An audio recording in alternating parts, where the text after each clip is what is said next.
अरे, ये हम कहाँ गए? ये जंगल तो बहुत हरा भरा लग रहा है।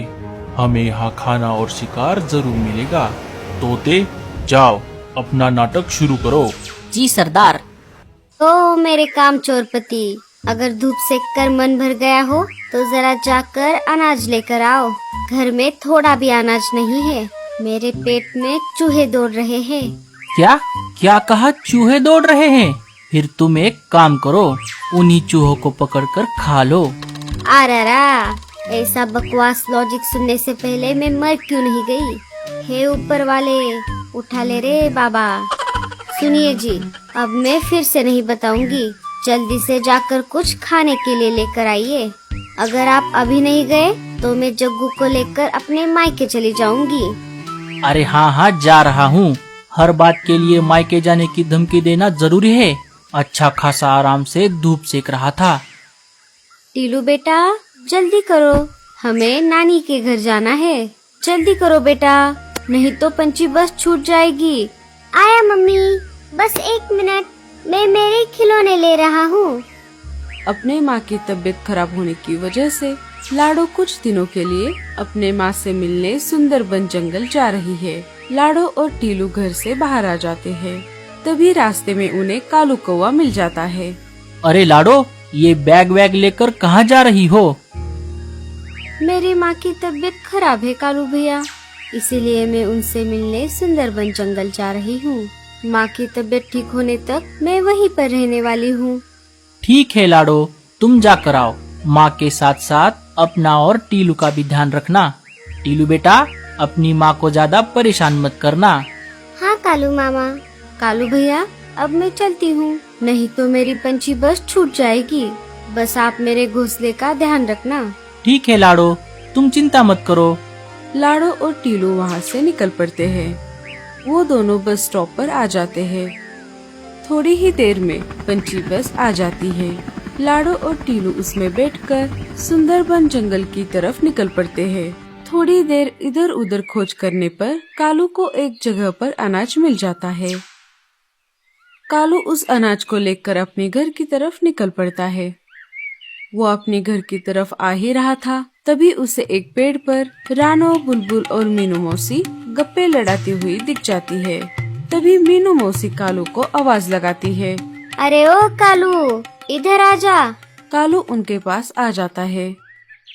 अरे बाप रे, ये मैं क्या देख रही हूँ? मुझे तो मेरी आँखों पर विश्वास ही नहीं हो रहा। कहीं आज सूरज पश्चिम से तो नहीं उग गया? अरे मीनू मौसी, क्या हुआ? आप ऐसा क्यों बोल रही हो? आप सबको दिख नहीं रहा? कालू के पास अनाज है। क्यों रे कालू, तू कब से घर के लिए अनाज लाने लगा? अरे मीनू मौसी, अब बस भी कीजिए, और कितनी टांग खींचोगी बेचारे की? अरे मैं तो मजाक कर रही थी। कालू तो मेरे बेटे जैसा है, और मैं मेरे बेटे की टांग कभी भी खींच सकती हूँ। क्यों रे कालू, तुझे मेरी बात का गुस्सा आता है?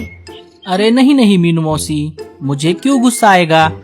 वो सब आपस में बातचीत कर ही रहे थे, तभी वहाँ पर गोरी कौवी आ जाती है। हाय रे मेरी फूटी किस्मत, मैंने आपको अनाज लेकर आने को कहा था, और आप यहाँ पर मजे से गप्पे मार रहे हो। अरे गोरी, मैं अनाज लेकर घर ही आ रहा था, तभी मीनू मौसी ने मुझे आवाज दिया और मैं यहाँ रुक गया।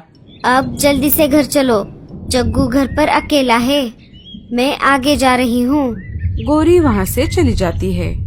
अरे कालू, जल्दी से घर जा, तेरी बीवी तो गुस्से से आग बबूला हो गई है। गोरी के जाते ही तेज बारिश शुरू हो जाती है। हाय रे ये बारिश का मौसम, मुझे तो ये बारिश जरा भी पसंद नहीं है। हर जगह सिर्फ पानी ही पानी, पूरे जंगल में चिकचिक ही चिकचिक। घर से बाहर जाने का मन ही नहीं करता। हाँ मौसी, मुझे भी ये बारिश जरा भी अच्छी नहीं लगती। बारिश में कहीं बाहर ना जाना पड़े, इसीलिए तो हम पहले से ही घर में अनाज जमा करके रखते हैं। मुझे तो बारिश का मौसम बहुत पसंद है। पूरे जंगल में सब तरफ हरियाली ही हरियाली, पानी और अनाज की कोई समस्या नहीं होती। मुझे भी बारिश बहुत पसंद है। हर साल जब भी बारिश का मौसम आता है, मैं मेरा घोंसला जंगल के सबसे ऊंचे वाले पेड़ पर बनाता हूँ। हर साल बारिश के मौसम में नए नए एक्सपेरिमेंट्स करके घोंसले बनाने में मुझे बहुत मजा आता है। क्या आज किसी ने लाड़ो को देखा? पता नहीं सुबह से कहाँ गई है। लाडो अपनी माँ से मिलने सहारा जंगल गई है। वो कह रही थी उसके माँ की तबीयत ठीक नहीं है। वो कुछ दिन अपने माँ का ख्याल रखने के लिए वहीं पर रहने वाली है। हाँ, मैंने भी लाड़ो और टीलू को सुबह सुबह जाते हुए देखा था। वो सब बातें कर ही रहे थे, तभी उन्हें आसमान में शिकारी पंछी एक तोते के पीछे पड़े हुए दिखाई देते हैं। अरे वो देखो, ये तोता तो हमारे जंगल का नहीं दिख रहा। हाँ, और ये शिकारी पंछी भी। लगता है ये रास्ता भटक गया है। हमें उसकी जान बचानी होगी। चारों मिलकर शिकारी गिद्धों को खदेड़ देते हैं और उस तोते की जान बचाते हैं। सब नीचे आ जाते हैं। शिकारी गिद्धों में से एक गिद्ध ने तोते के पंख को अपना पंजा मारा था। इस वजह से वो घायल हो गया था। अरे दोस्त, क्या तुम रास्ता भटक गए हो? तुम्हारा नाम क्या है? तुम कहाँ से आए हो? अरे अरे अरे, और कितने सवाल पूछेगा? तुम्हें दिख नहीं रहा ये घायल हो गया है? हमें पहले इसे डॉक्टर उल्लू चाचा के पास लेकर जाना होगा। पहले हम इसे मलहम पट्टी करते हैं और बाद में इससे पूछताछ करेंगे। हाँ हाँ, चलो चलो। घाव ज्यादा गहरा नहीं है। नाखून तुम्हारे पंखों को सिर्फ छू कर निकले हैं। चिंता मत करो, तुम जल्दी ठीक हो जाओगे और कुछ ही दिनों में तुम फिर से उड़ भी पाओगे। शुक्रिया डॉक्टर जी। दोस्तों, आपका भी बहुत बहुत शुक्रिया। आपने मेरी जान बचाई। अब हमें तुम्हारे बारे में बताओ। तुम्हारा नाम, तुम कहाँ से आए हो? मेरा नाम बंटी तोता है। मैं मेरे साथियों के साथ समंदर में एक जहाज पर रहता हूँ। हमारे पूर्वजों से ही हम हमारा पूरा जीवन समंदर में बिताते हैं। आज सुबह ही मैं और मेरे साथी अनाज ढूंढने के लिए आपके जंगल के समंदर किनारे हमारा जहाज लेकर आए थे। मैं अनाज की खोज में जंगल में घूम रहा था, तभी पता नहीं कहां से वो शिकारी पंछी आ गए। मैं मेरी जान बचाने के लिए भाग रहा था, फिर भी उनमें से एक ने मुझे पंजा मारा। वो तो अच्छा हुआ आप आ गए, नहीं तो आज मेरी जान ही चली जाती। आपका फिर से एक बार बहुत बहुत शुक्रिया। अच्छा, तो ऐसी बात है, फिर तो तुम हमारे मेहमान हो। चलो, हम तुम्हें हमारे राजा जी के पास लेकर चलते हैं। हमारे राजा बहुत अच्छे हैं। वो तुम्हें और तुम्हारे साथियों को बहुत सारा अनाज देंगे। वो सारे बंटी तोते को राजा जी के पास लेकर जाने ही वाले थे, तभी उसका सरदार और साथी पंछी बंटी तोते को ढूंढते ढूंढते वहाँ पर आ जाते हैं। अरे तोते, क्या हुआ? तुम घायल कैसे हो गए? बंटी सारी घटना अपने सरदार को बताता है। अच्छा, आप सभी का बहुत बहुत शुक्रिया। आपकी वजह से हमारे साथी की जान बच गई। आपकी लाइफ तो बहुत मस्त है।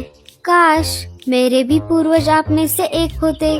मुझे भी आपके जैसा मेरा जीवन जहाज पर बिताने को मिलता। जहाज पर आने के लिए आपको हमारे पूर्वजों में से एक होने की कोई जरूरत नहीं है। चाहो तो आप सब अभी हमारे जहाज पर अपना आगे का जीवन बिताने के लिए आ सकते हो। क्या क्या सच में हम सब आपके साथ आ सकते हैं? हाँ हाँ, क्यों नहीं। अरे मीनू मौसी, आप ये क्या बोल रही हो? ये जंगल हमारा है और ये जंगल हमारे बिना अधूरा है। मैं तो मेरा जंगल छोड़कर कहीं नहीं जाऊंगा। हाँ मीनू मौसी, मैं भी नहीं जाऊंगी। और मैं भी। अरे अरे, बहस मत करो।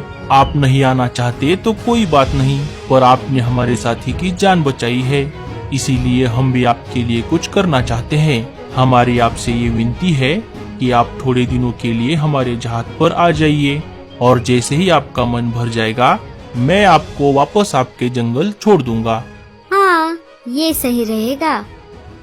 क्यों रे कालू, अब तो तुम सब आओगे ना? हाँ, अगर ऐसा है तो मैं जरूर आऊंगा। रानो और बुलबुल भी जहाज पर आने के लिए मान जाती है।